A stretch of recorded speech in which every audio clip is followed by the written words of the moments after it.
Ok, jóvenes, en la parte anterior habíamos estado explicando cómo se llega a un gran mercado consolidado en el cual 5 mercados homogéneos, a saber, el mercado de bienes ya producidos, el mercado de bienes nuevos, el mercado del dinero, el mercado de bonos y el mercado de trabajo, quedaban todos representados en ese macroequilibrio que acabamos de señalar en la primera lámina, que decía que la economía estaba en equilibrio cuando la oferta agregada era igual a la demanda agregada.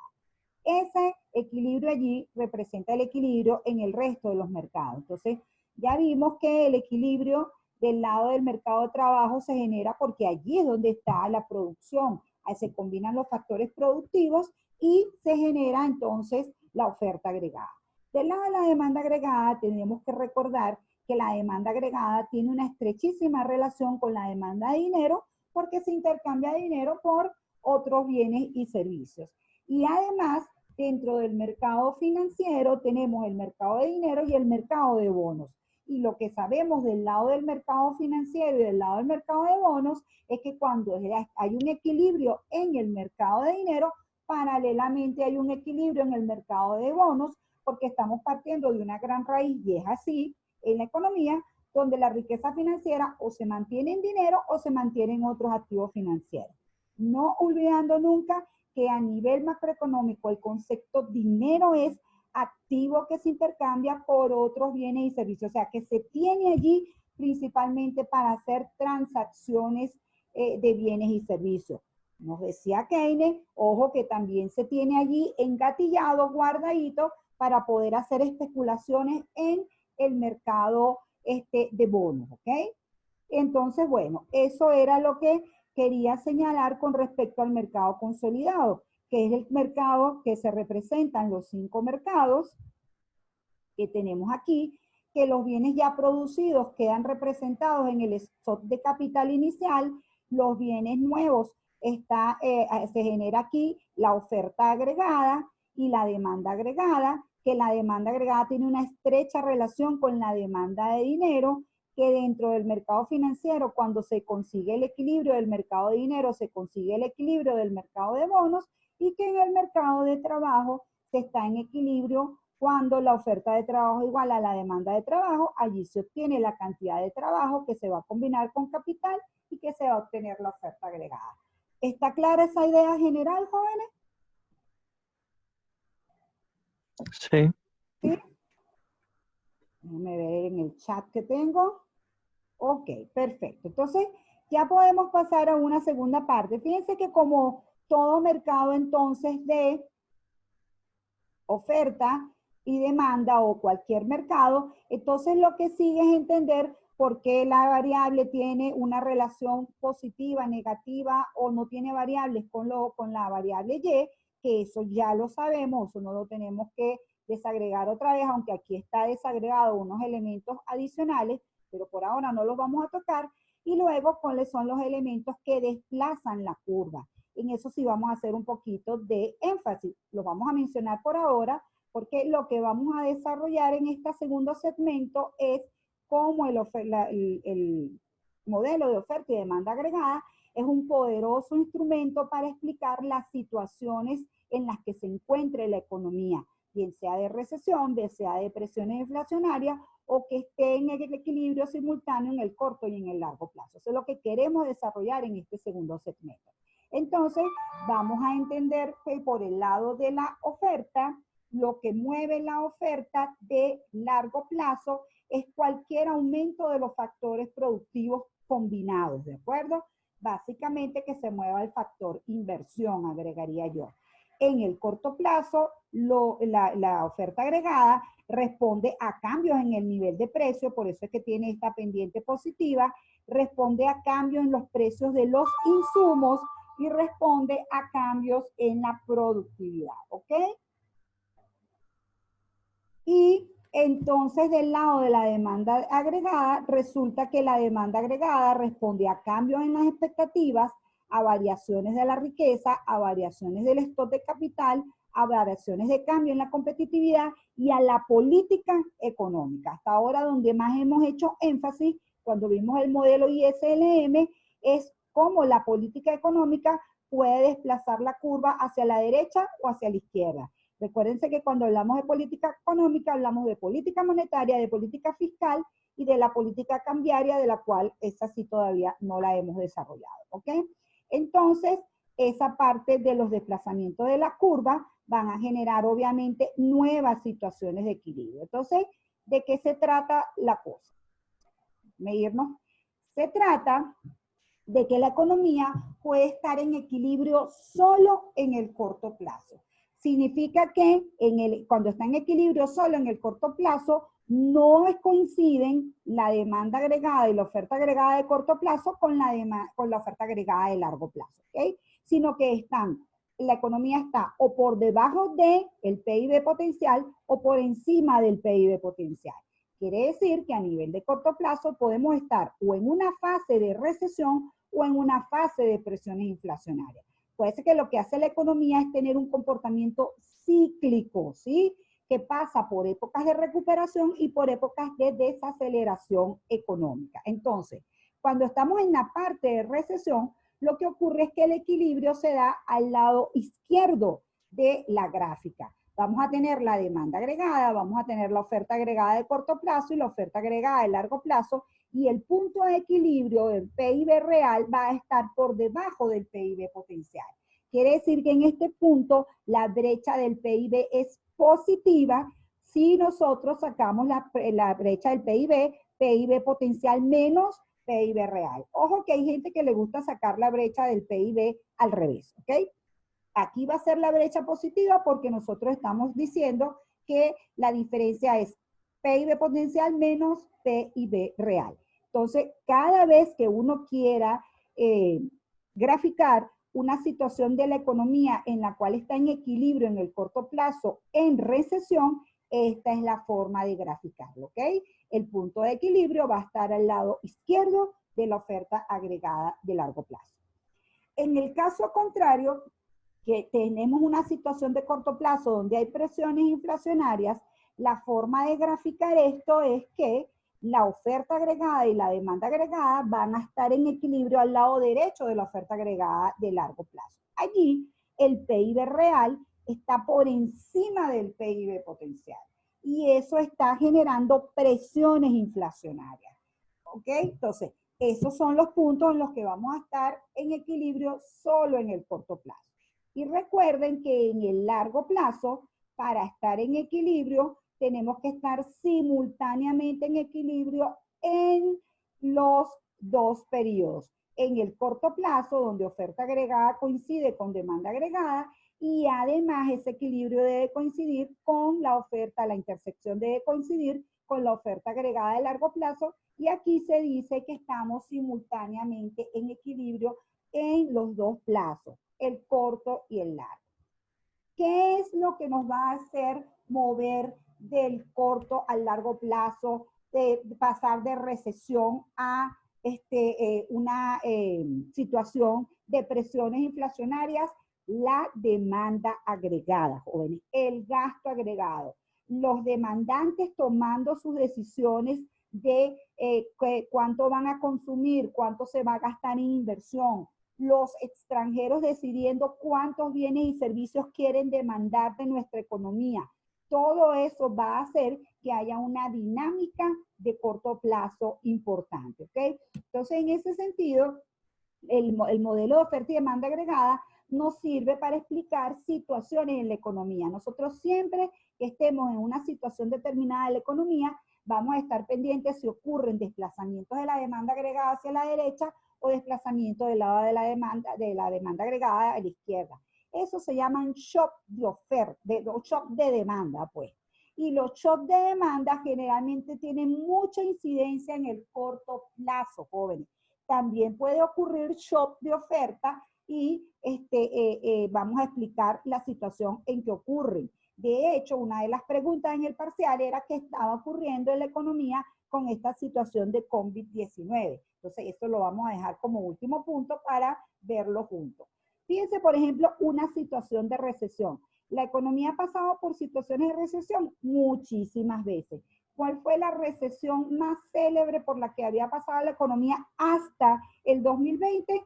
la que ocurrió en los años 30, ¿ok? Entonces, en los años 30 nosotros tenemos una situación en donde la demanda agregada genera una caída abrupta. ¿Qué pasó en esa época? Las expectativas negativas sobre el desenvolvimiento de la economía, porque se había presentado una crisis financiera, porque había una sobreoferta tremenda, todo eso generó que hubiese una caída de la demanda agregada. Entonces, la economía que estaba aquí en este punto primero, de su 1, hay un desplazamiento de la demanda agregada.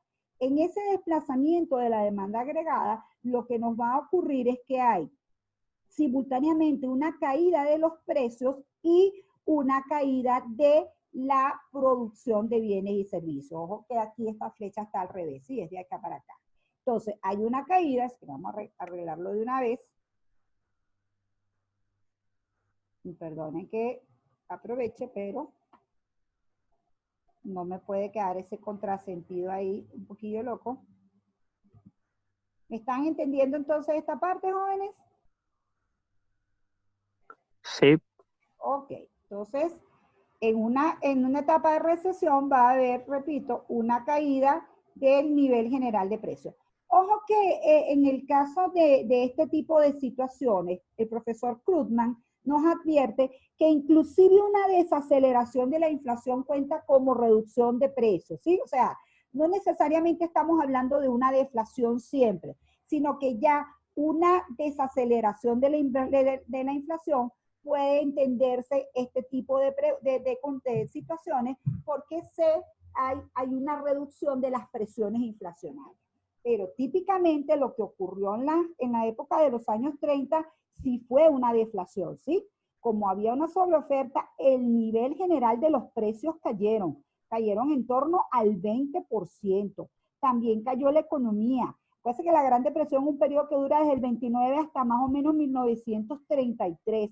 En todo ese tiempo, la demanda agregada tuvo una caída significativa que llegó a ser hasta del 40% en muchos casos, que el PIB de los países como Estados Unidos, como Gran Bretaña, hubo una caída dramática de la producción de bienes y servicios y una deflación. Aquí se ocurrió una deflación. Entonces, ¿qué hace la recesión? La recesión se origina cuando generalmente hay una caída abrupta o una caída de cualquier tipo de la demanda agregada. Si estamos en una economía en la cual las autoridades económicas quieren evitar que esta situación se mantenga por mucho tiempo, pues entonces se puede aplicar política fiscal o política monetaria que lo que va a buscar es que haya un desplazamiento otra vez de la demanda agregada, ¿sí? Ese desplazamiento de la demanda agregada va a generar una mayor producción de bienes y servicios, un jalón por el lado de la demanda, que lo hemos explicado bastante en esta semana, y también va a generar un poco de crecimiento de los precios, pero ojo que cuando hay una recesión, este crecimiento de los precios no suele ser tan importante porque la gente está más preocupada por lo que está pasando en el mercado laboral, por ejemplo, con la tasa de desempleo. De hecho, en la gran recesión la tasa de desempleo llegó a ser 25%, ¿sí? Es decir, que ¿cómo se llama? 1 de cada 4 personas estaba desempleado. Eso es una situación bastante dramática que ocurrió en todo ese tiempo. Entonces, la economía puede regularse, autorregularse. ¿Qué decían los clásicos en ese momento de la Gran Depresión? No se preocupen que la economía va a retornar a su nivel de equilibrio. Y ciertamente, jóvenes, así las autoridades no hagan nada, la economía retorna a su nivel de equilibrio. Solo que probablemente lo hacen un tiempo demasiado lento con unos costos sociales muy, pero muy elevados, ¿ok? Entonces, ¿cómo se generaría esta recuperación si no hay un movimiento de la demanda agregada? Oído al tambor. Cuando hay este desplazamiento de la demanda agregada, esta caída del nivel general de precios va a generar que haya una respuesta de la oferta a la caída de los precios. Entonces vemos este primer desplazamiento hasta aquí. Repito, cuando se desplaza la demanda agregada por un tema de que las expectativas son negativas y simplemente los consumidores están gastando menos y los productores y los inversionistas están comprando menos maquinaria y equipo, ocurre una caída de los precios. Inclusive antes que eso ocurre una caída de las ventas también. Acuérdense que se empiezan a acumular los inventarios y caen las ventas. Todo esto lleva a que los empresarios se desplacen dentro de la curva de la oferta agregada. Por eso es que con la Gran Depresión quedó muy claro que en el corto plazo la oferta de corto plazo tiene una pendiente, sí tiene pendiente en vez de ser una línea vertical, porque ocurre esto que tenemos aquí. En respuesta a la demanda, la oferta se reduce. Lo que ocurre eventualmente aquí, jóvenes, es que al haber esta caída de precios, ¿ok? También se va generando un abaratamiento de la mano de obra y un exceso de oferta en el mercado laboral. Estos empleados que están buscando trabajo están dispuestos a aceptar salarios menores para comprar sus bienes y servicios, perdón, para trabajar, porque necesitan comprar bienes y servicios. Entonces, eventualmente lo que ocurre es que la oferta vuelve a reaccionar al hecho de que los costos estén bajos y en algún momento se empieza a producir otra vez bienes y servicios. Es decir, que en el largo plazo o en algún determinado momento, la oferta agregada de corto plazo también se va a desplazar a la derecha respondiendo a los bajos precios de los insumos, ¿sí? En este camino que está ocurriendo aquí, en la medida que aumenta la producción y aumenta el empleo, obviamente también se va recuperando la demanda agregada, ¿sí? Por eso es que ocurre ahora este desplazamiento dentro de la curva de la demanda agregada. Pudiéramos decir que en principio la demanda agregada está respondiendo a las bajas del nivel de precios también, ¿sí? Y entonces, como se está comprando más barato, pues entonces los demandantes están aprovechando. Entonces, repito, si uno no hace nada, si las autoridades económicas no hacen nada, igual la economía va a retornar a su tendencia de largo plazo. Por eso es que cuando les graficamos los ciclos económicos va a estar el PIB fluctuando y hay una línea de tendencia que representa el PIB potencial y ustedes ven que la línea siempre va en torno al PIB potencial. Esa situación se genera por esto que está aquí, porque la dinámica que ocurre en el mercado laboral, sobre todo con la sobreoferta de trabajo, hace que en algún momento sea rentable para los empresarios volver a producir. Y ese pequeño dinamismo que puede ocurrir allí empieza a alentar a la demanda, empieza a alentar las ventas y se recupera el equilibrio en el corto plazo. ¿Ok? Perdón, se recupera el equilibrio en algún momento. ¿Está clara esa situación de recesión? Se da generalmente por una disminución de la demanda agregada, ¿sí? Que obviamente viene acompañada por una respuesta de la oferta agregada de corto plazo con una disminución de la producción de bienes y servicios, que eventualmente ese abaratamiento de la mano de obra va a generar por la sobreoferta en el mercado de trabajo, va a generar un nuevo impulso a la demanda con un desplazamiento de la demanda y obtener otra vez el nivel de equilibrio. Obviamente, regresémonos un momento aquí, el nivel de equilibrio ocurre en un nivel de precios más bajo, ¿ok? No es que no se han movido las variables. Otra vez restablecemos la producción de bienes y servicios aquí y lo hacemos a un nivel de precios más bajo.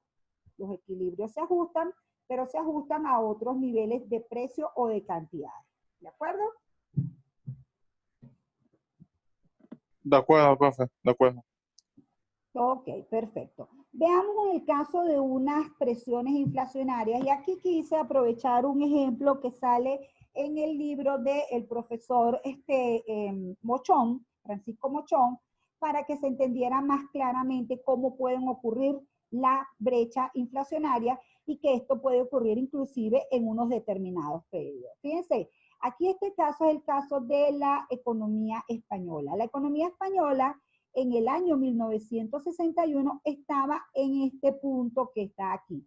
De hecho, en la época de los 60, todavía la economía española era considerada una economía en vías de desarrollo que se le decía en ese tiempo, ¿sí? Entonces, podemos indicar que la economía española parte de este primer punto de equilibrio que está aquí, en donde ven que inclusive estaba por debajo de su PIB potencial. Quiere decir que había una recesión. En la época de los 70 comienza toda la dinámica de la Unión Europea, ¿sí? Se crea primero la Comunidad Económica Europea, luego la Unión Europea, inclusive, ¿cómo se llama? Lo que es toda la formación del mercado común europeo. En ese mercado común europeo, obviamente todas las economías se vieron favorecidas por un aumento de la demanda, generalmente de la demanda externa. Es decir, primero en España ocurrió que aumentó dramáticamente el turismo. Imagínense ahora todos los miembros comunitarios podían viajar a España y tenían inclusive bastante acceso, facilidades de acceso a la economía española. Entonces se creó una fuerte demanda de turismo, pero además hay otros sectores de la economía española que también empezaron a generar mucha dinámica. Y entonces, en líneas generales, jóvenes, lo primero que ocurre es este desplazamiento de la demanda agregada ahora hacia la derecha. Quiere decir que en el año 74 se puede ver un apreciable crecimiento de la demanda agregada, y en todo ese tiempo hubo un aumento de los precios, que entonces lo vemos aquí señalado como este desplazamiento dentro de la curva de la oferta agregada de corto plazo y este desplazamiento completo de la demanda agregada. A este nivel, efectivamente la economía llegó a producir o estaba produciendo por encima del PIB potencial. Pero esta cotización de los bienes y servicios, pues entonces empieza a generar aumento de precios. Porque si bien ocurre el desplazamiento de la oferta agregada de largo plazo, no lo están haciendo al ritmo de lo que está aumentando la demanda. Entonces, al final, los demandantes, como todo mercado donde haya una relativa escasez, los demandantes tienen que aceptar unos nuevos niveles de precios. Pero fíjense que en todo momento esto está estimulando aquí el aumento de la producción de bienes y servicios. Lo que pasa, jóvenes, es que no solamente estimula la producción de bienes y servicios, sino pasa lo contrario que aquí en el mercado de trabajo. Ahora aquí la demanda de trabajo empieza a crecer muchísimo y empiezan a haber presiones para que suban los salarios. Eventualmente, si no hay ninguna política de las autoridades monetarias para evitar que estas presiones inflacionarias sigan, lo que va a ocurrir es que la demanda que la curva de oferta agregada de corto plazo va a responder en algún momento a este aumento importante de los costos y va a haber un desplazamiento de la curva de oferta agregada de corto plazo hacia la izquierda. Entonces, aquí la colocamos justo a nivel de la oferta agregada de largo plazo para señalar que otra vez, aunque la economía está en presiones inflacionarias, puede retornar a la tendencia del PIB potencial. Pero piénsense esto como un proceso dinámico siempre, ¿sí? O sea, esta gráfica es chévere para entender el tema puntual, pero no me dejen de tener aquí abajo una visión donde va a estar el PIB como una variable tendencial y el PIB real fluctuando a través de ella, ¿sí? Porque lo que no quiero es que se entienda que es que todo el tiempo hay una disminución de los precios, de la producción de bienes y servicios, sino que lo que puede ocurrir también es una desaceleración de la producción de bienes y servicios, ¿sí? Entonces, en todos casos y en definitiva, lo que queremos particularmente en este momento es señalar cómo se grafica una situación de brecha inflacionaria y que va a ocurrir por un movimiento de la demanda agregada hacia la derecha. ¿Está claro? Lo que estamos haciendo por ahora es manejar este instrumental que está aquí. Fíjense que a efectos de chuleta, si yo quisiera graficar una situación en la cual va a ocurrir una recesión, el punto primero de equilibrio lo pongo en la parte de arriba. ¿Por qué? Porque yo sé que voy a desplazar la demanda agregada, va a ocurrir un equilibrio aquí y después va a haber un desplazamiento de la oferta agregada de corto plazo hacia la derecha, entonces arranco de aquí. Ya esto es carpintería que llama, ¿sí? Si yo lo que quiero graficar es una situación de brecha inflacionaria, arranco del punto de equilibrio, inclusive puedo arrancarlo de aquí, sé que voy a desplazar la demanda agregada hacia el lado derecho, donde va a estar el segundo punto de equilibrio, y luego va a haber un desplazamiento de la oferta agregada que me va a generar este punto de equilibrio, ¿ok? Repito, esa manera de chuleta cuando uno le toque graficar en algún momento esa situación. luego hay una tercera situación que sorprendió tremendamente a los economistas y que ocurrió en los años 70. Y esa situación fue una situación donde ya no hubo un shock por el lado de la demanda, no subió ni bajó, o se desplazó la curva de demanda, sino que hubo un shock por el lado de la oferta, y lo que generó ese shock por el lado de la oferta fue la gran subida de los precios del petróleo que ocurrió en los años 70, ¿sí? En el año 74, concretamente, el precio del petróleo pasó de 16,87 dólares por barril a 40,69 dólares por barril, por toda la incertidumbre que se generó en el Medio Oriente con el conflicto que ocurría entre Israel y los países árabes, ¿ok? La famosa guerra de Yom Kippur, en la cual los árabes cerraron por poco tiempo el estrecho de Hormuz, se generó una situación de peligro sobre la oferta de petróleo, y eso hizo disparar tremendamente el precio del petróleo en momentos donde las economías ¿cómo se llama? Las economías industrializadas dependían muchísimo de la oferta petrolera del Medio Oriente y no habían creado la Agencia Internacional de Energía, que fue la que después se encargó de generar un mercado con bastantes inventarios que les permitiera no ser tan vulnerables a estos shocks de aquí. Pero en este momento ese shock fue completamente tomado por la economía. ¿Qué ocurrió en las economías? La estadounidense y todas las economías industrializadas, ocurre un desplazamiento de la oferta agregada de corto plazo hacia la izquierda. ¿Respondiendo a qué? Respondiendo al precio que aumenta, al tremendo aumento del precio de los insumos.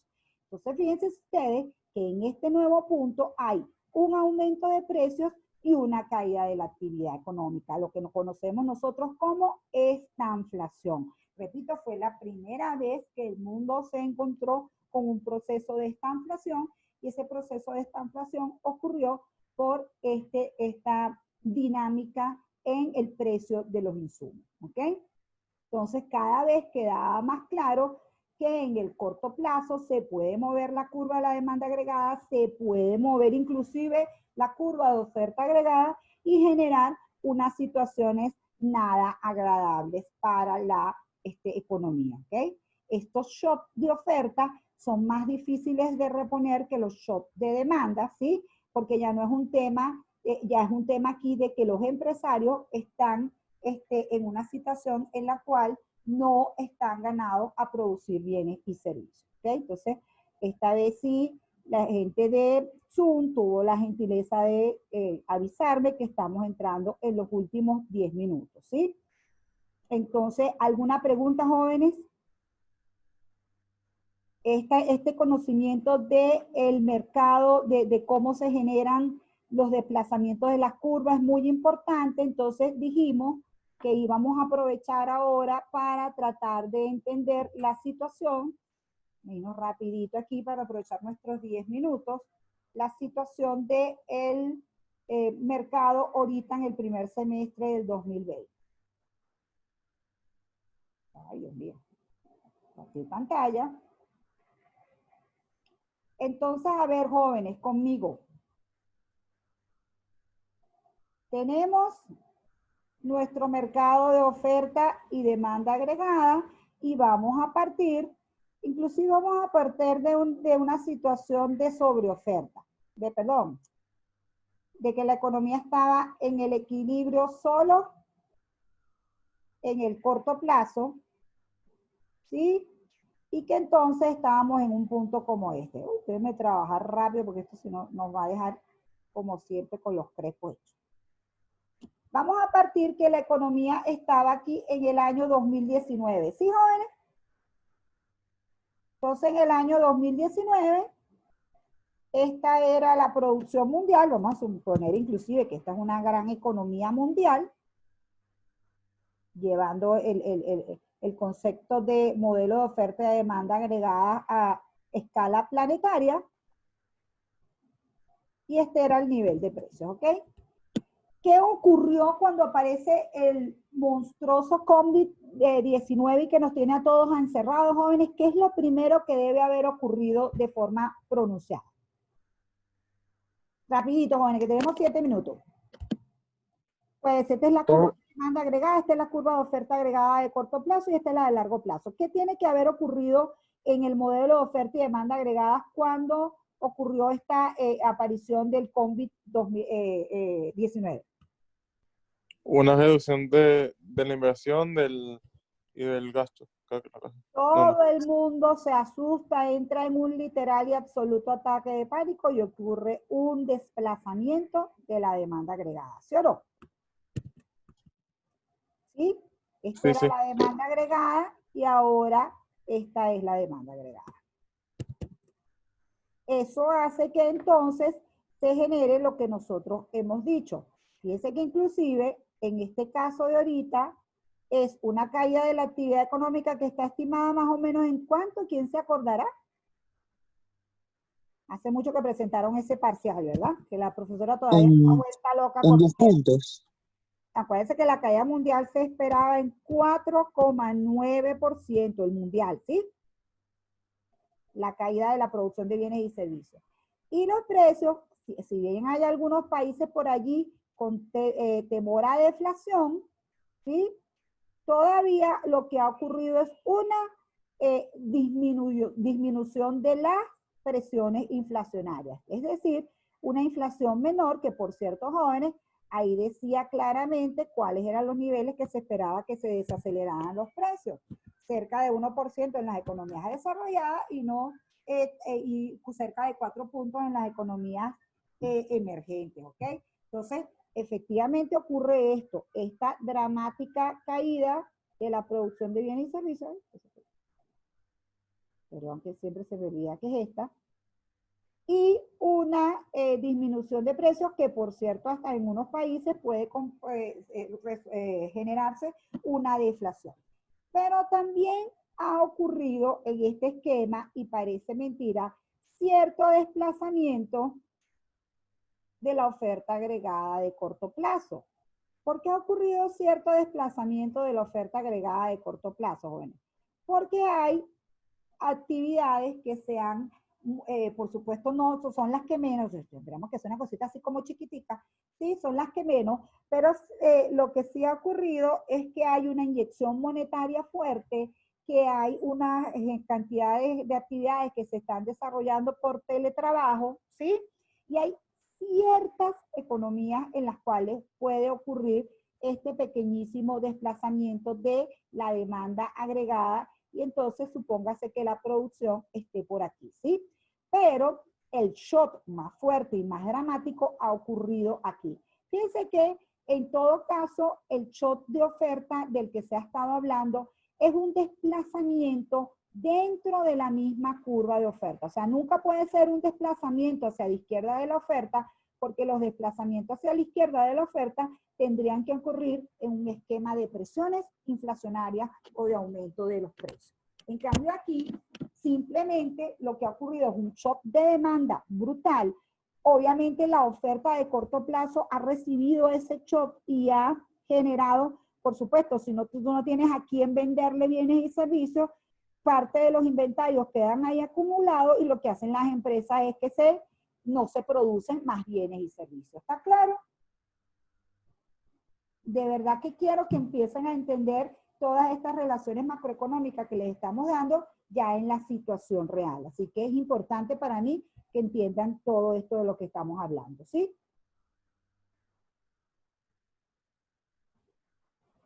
¿Se entiende, jóvenes? ¿Lo ven bien? Perfecto.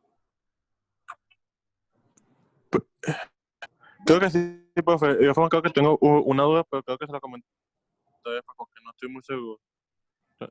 Ok. No estoy muy seguro. Pero sí, sí. Entonces, fíjense, recuerden que, vamos a leer rapidito aquí en esto que nos dice, ay,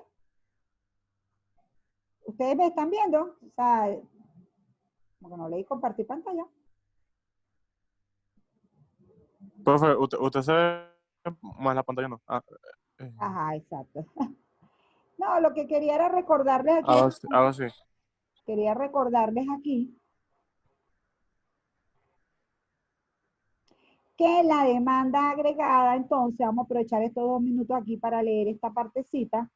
La demanda agregada puede cambiar por cambios en las expectativas, que es ese desplazamiento brutal de la demanda agregada que estamos viendo son cambios en las expectativas de los consumidores y de las empresas. Es decir, ocurre una emergencia sanitaria tremenda y se desploma el consumo y se desploma la inversión, ¿ok?